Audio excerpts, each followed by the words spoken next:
Flash. Manawaker Studios Flash Fiction Podcast is supported by patrons on Patreon. To find out more or to add your support for as little as $1 a month, visit patreon.com/Manawaker.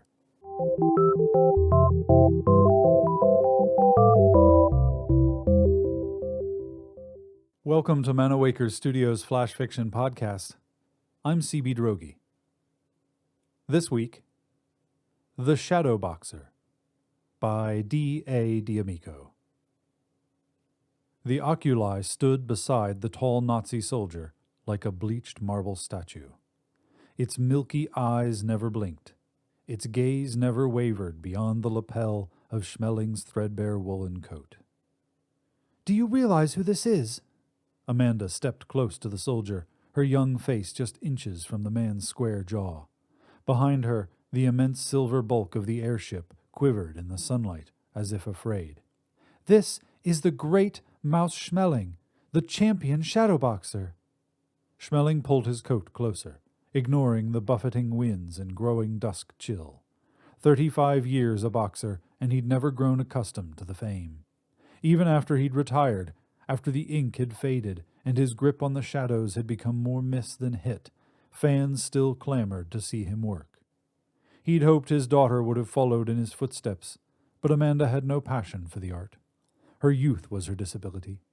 She took to the ink well enough, but could never find a spark to ignite the fire within her. "That is not my concern, Fräulein." The soldier's lazy gaze made him appear bored. "My orders are clear. If the seer rejects you, you are not to board." The oculi sniffed the air.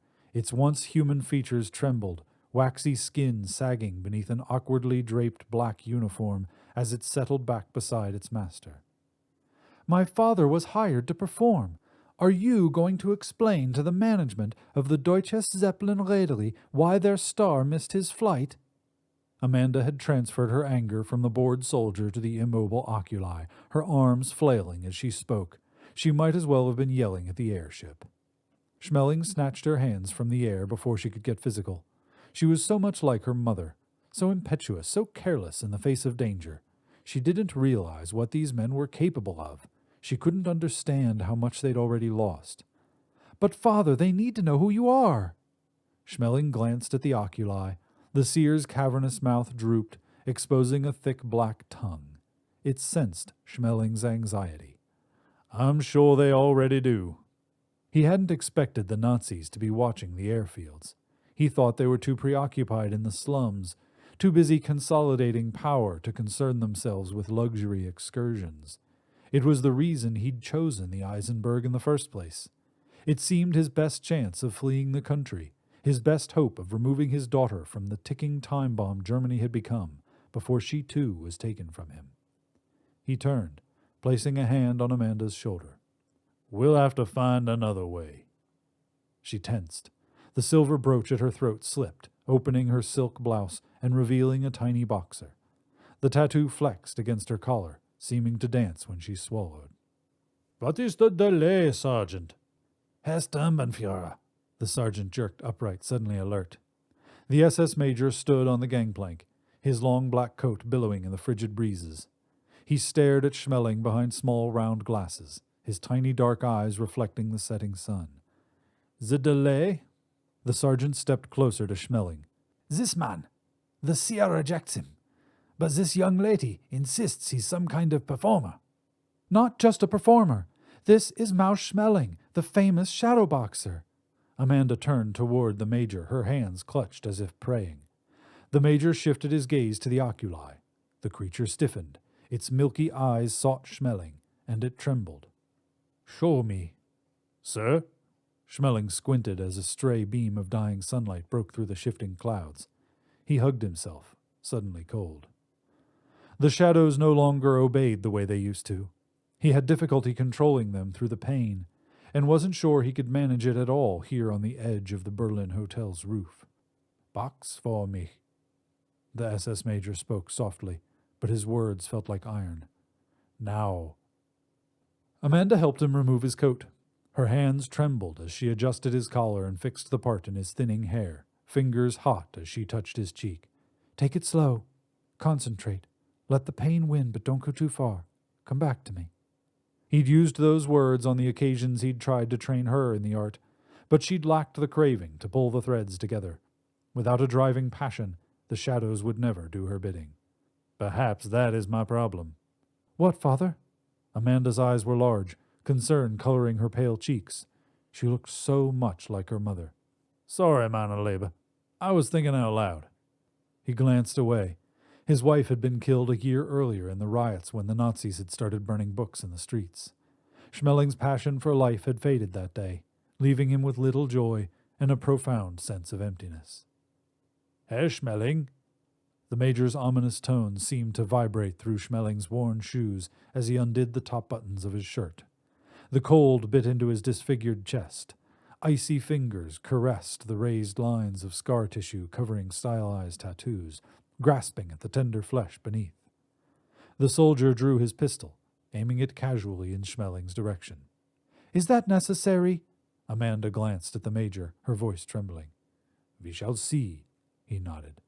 Please, continue. Schmeling fumbled the ornate golden spike.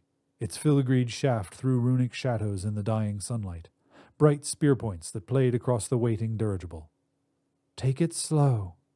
Amanda glanced away, panting as she tried to match her breathing to his.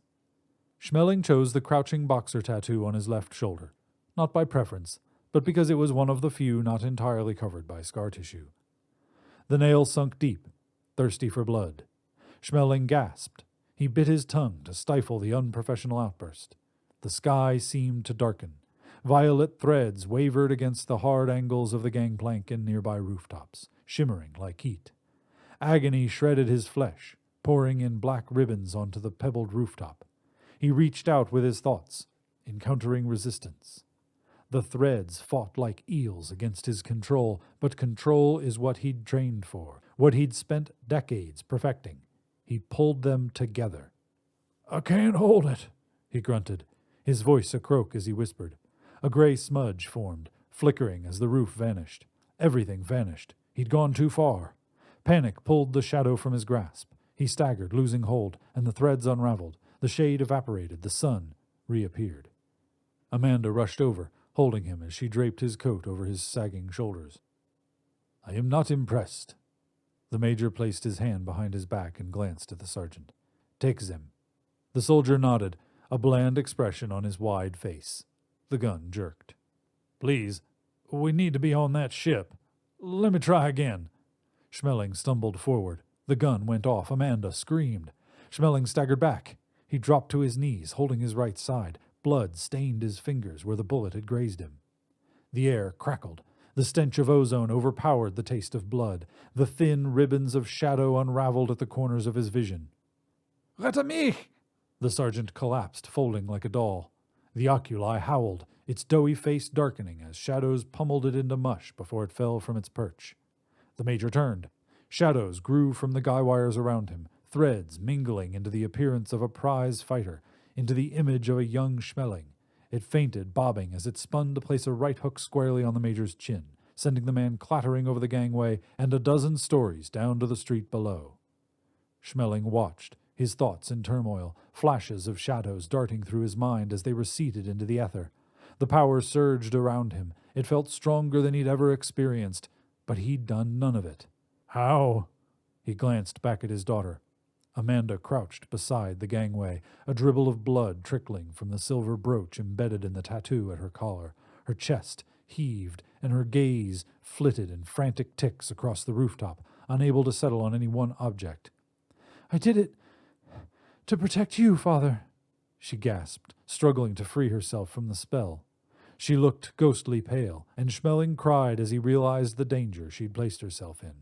I know, mein Liebe. We're safe now. He tenderly plucked the pin from her throat, holding a shaking finger over her wound as he leaned in and kissed the top of her forehead. Come back to me.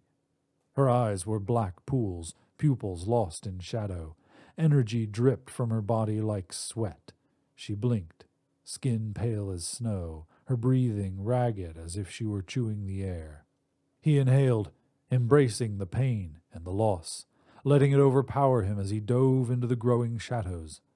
Amanda was all he had left, his reason for living. He couldn't lose her, not now, not like this. They would live or die together. The shadows rose, lumbering giants in the pose of boxers, but Schmeling had found the passion he needed to fight back. This has been The Shadow Boxer, written by D.A. D'Amico, and originally published in 9 Tales Told in the Dark, number 13. For more information about Manawaker Studios' other projects, including books and games, visit manawaker.com, which is also where you should go to learn more about the authors featured on this podcast or to get details about submitting a story. The Flash Fiction Podcast theme song is by Kevin MacLeod. Manawaker Studios' director of DICE is Ben Baston. I'm CB Droege. You can follow me on Twitter and Facebook at CBDROEGE. Thanks for listening.